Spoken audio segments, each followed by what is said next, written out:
Molarity. You can access this video on srhschem.wikispaces.com or on YouTube channel Leffellabs. Let's start by discussing what concentration is. Concentration is a way to measure how much of something is present in a solution. So for example, let's say that I wanted to make Kool-Aid with different concentrations. So in this picture, we can see that as the solution gets darker, there's more Kool-Aid mix present in the water. So how could I make cup A more concentrated like cup B? So the obvious choice would be to add some Kool-Aid to the cup, add more Kool-Aid mix. This would be adding more solute to the solution. Another choice would be to get rid of some of the water. So we could accomplish this by boiling the water, and that would concentrate the amount of Kool-Aid that's present in the liquid. There's lots of different ways that we could quantify the concentration of the Kool-Aid. I could do teaspoons per cup, or grams per ounce of water, or grams per liters of water, or I could even do teaspoons per ounce. All of these units are not incorrect. They're just different ways that we could quantify the amount of Kool-Aid that's present in the water. So how do we measure concentration? So I'm going to start by taking two identical beakers. I'm going to label one of them A and one of them B.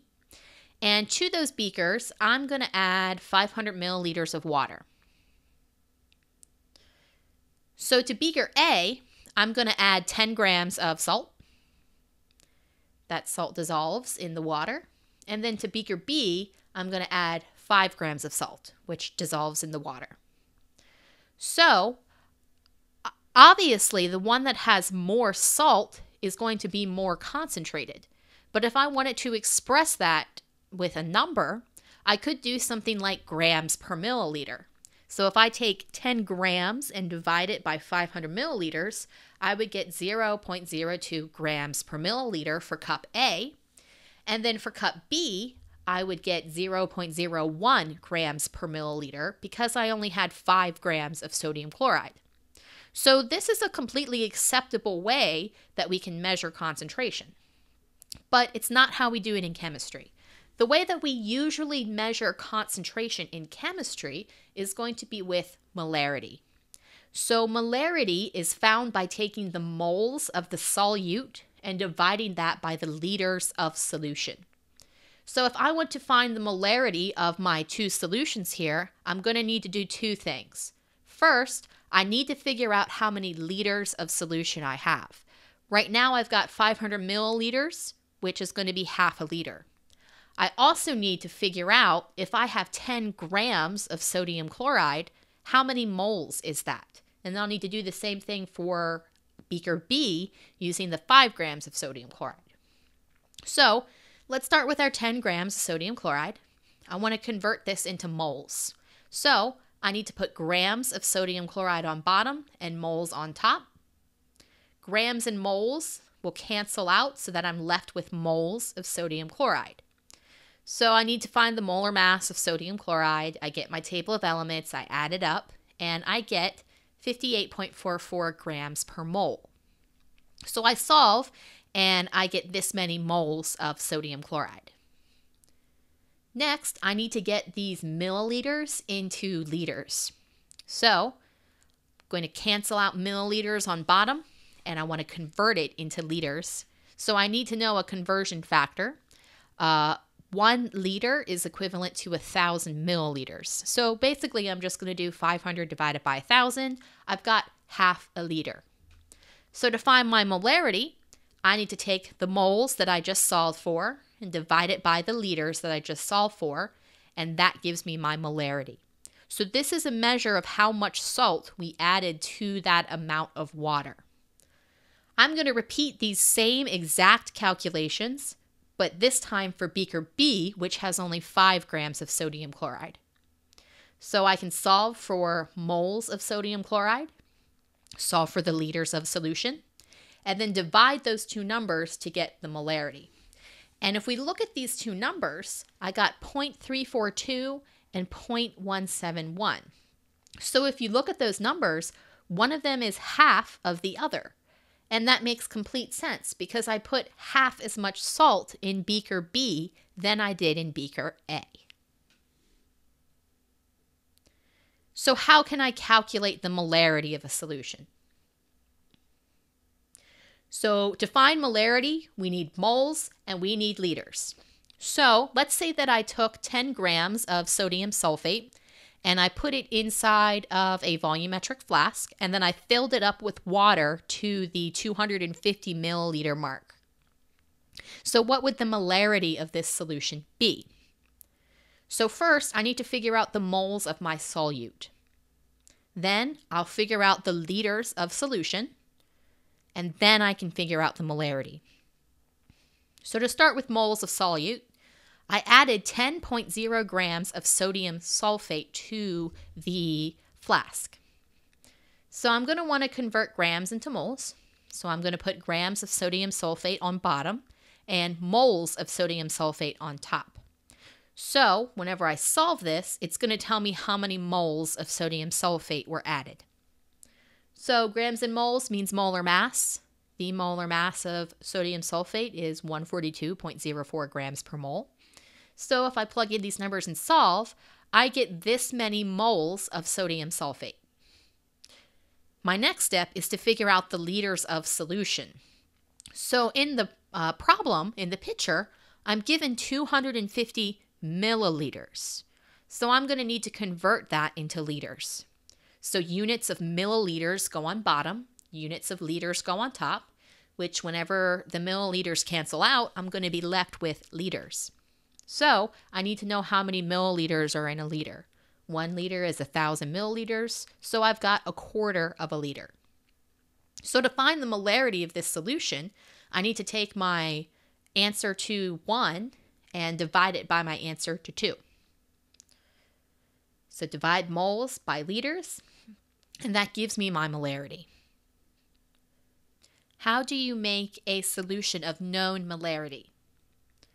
So, to make a solution with a particular molarity, first you're going to use the desired molarity and volume to calculate how many moles you're going to need. Then, convert those moles into grams using molar mass. Measure out the correct mass from what you've calculated, and add that to a volumetric flask. A volumetric flask is a specialized piece of glassware that has an etch mark. And whenever you fill that flask to that etched mark, it exactly has a certain volume. So you could get a volumetric flask that was exactly 100 milliliters. Once you've added the solid to the volumetric flask, you're going to want to fill it halfway with water and then swirl it so that that solid will dissolve. And once all of the solid is dissolved, you very carefully fill the flask the rest of the way up to the etched line. So basically, you got to make sure that you add the right amount of solute, the correct number of moles of solute, to the correct volume of solvent. We can't measure moles of solute. Instead, we measure grams, so we have to convert it to grams and use a scale. And the solvent is usually going to be water. So let's say that I want to make 50 milliliters of 0.05 molar solution of sodium carbonate. So first I need to figure out how many moles of sodium carbonate I'm going to need to make this solution. So molarity is equal to moles over liters. This is really an algebraic equation with 3 variables: moles, liters, and molarity. So as long as I know 2 of those variables, I can always solve for the third. So I know that I want to make 50 milliliters of a solution. So if I convert that to liters, I get 0.050 liters. And I know what molarity I'm trying to make the solution. So I've put in 0.5 molarity is equal to X, which is going to be the number of moles, divided by 0.050 liters. So basically what I need to do now is solve for X. So that means I need to get rid of those liters that are in the denominator. So I do that by multiplying both sides by that number. So that will cancel out, and I'm left with X is equal to 0.050 liters times 0.5 molarity. So whenever you solve this, I get 0.025 moles of sodium carbonate. So now I know how much sodium carbonate I need to make this solution. So my next step is going to be, how many grams is that? So I need to convert my moles of sodium carbonate. So put moles of sodium carbonate on bottom to cancel out and grams up top. And when those units cancel, I'm going to be left with grams of sodium carbonate. So grams and moles means molar mass. So I find the molar mass of Na2CO3. And whenever I solve this, I get 2.65 grams of sodium carbonate. So next, I would need to add this amount of sodium carbonate to a volumetric flask, fill it, and dissolve the sodium carbonate. So I'd use a scale, measure out my 2.65 grams of sodium carbonate, and then I would add that to a 50 milliliter volumetric flask.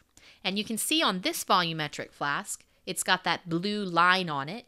So I would want to add the 2.65 grams and then fill it up with water until I get to that blue line. It's a good idea to fill it up about halfway first so you can swirl the flask to help dissolve the sodium carbonate. But once you have that dissolve, you would need to fill it up to that line. And you want the meniscus of the water, which is the curve in the water, to rest right on top of the etched line. So, how can we use molarity to calculate how much product is going to be produced? So basically, how can I use molarity with stoichiometry? So, we remember our stoichiometry roadmap. We can take particles, mass, or volume of what we are given and convert that into moles. And then I can use a mole ratio to determine how much of something else I need, how many moles I need. So that requires a balanced equation. And then once you're in moles, you could convert that to whatever units I ask for. So we're going to add one more piece to our stoichiometry roadmap. So what you're going to be adding is if you're given molarity. So what you would need to do is use the volume and molarity to determine how many moles of the given are present. So just like any of your other calculations, you take whatever you are given and change it into moles. So let's say that I wanted to do this reaction where I'm trying to make some solid calcium carbonate. So how many moles of the precipitate, which is going to be my solid calcium carbonate, can be made from combining 50 milliliters of 1 molar calcium chloride solution with 60 milliliters of 1.0 molar sodium carbonate solutions. So I've got two givens here, which means that I've got two calculations. So let's start with my 50 milliliters of 1 molar calcium chloride. I need to figure out how many moles this is. So again, molarity is moles over liters. I know the molarity is 1.0, and I know that I've got 50 milliliters. So I can change the milliliters to liters, plug everything in, and I'm going to solve for moles. So the way I do that, I need to cancel out the 0.050 liters on bottom. I do that by multiplying both sides by that number. It cancels out. So I'm left with X is equal to 0.050 moles of calcium chloride. Okay, so I know how many moles of calcium chloride I'm going to react. Let's figure out how many moles of my sodium carbonate are going to react. So I'm going to take 60 milliliters of 1.0 molar sodium carbonate, and I want to use this information to figure out how many moles. So I'm going to plug in the molarity, and I'm going to plug in the liters. So we converted 60 milliliters into liters, and I'm going to solve for moles. So multiply by the denominator on both sides to cancel it out. That means that I have 0.060 moles of sodium carbonate. So at this point, I've got moles, and I want to know how many moles of precipitate can be formed. So now it's just a simple stoichiometry problem. So these two numbers, I've got two givens. That means this is a limiting reactant problem. So I'm going to figure out how much of that product can I make with each of these moles. Whichever one makes the smaller number, that's going to be my limiting reactant.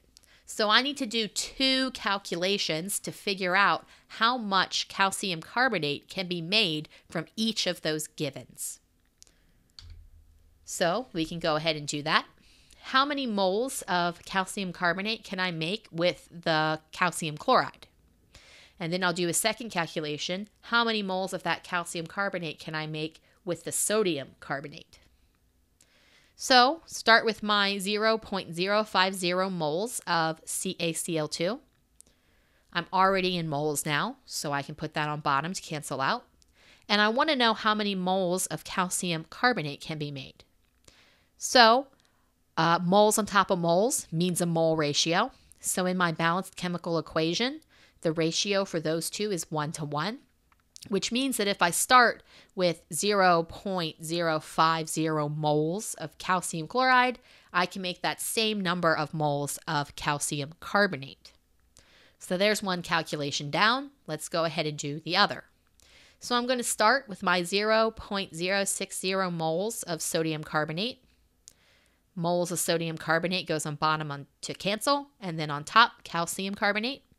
So the mole ratio for these two is also 1:1, which means that I can make 0.60 moles of calcium carbonate. So if I mix these two together, the most calcium carbonate I'm going to be able to make is the smaller number, because that's my limiting reactant. So in summary, molarity is a common way to measure concentration in chemistry. Molarity is calculated as moles of solute over liters of solution, so you do some division there. And you can use molarity equation in order to figure out how much of a solute I need to add when making solutions. I can also use molarity in stoichiometry problems. So I want to use the molarity and volume in liters in order to find the moles, and then at that point I just continue like a regular stoichiometry problem.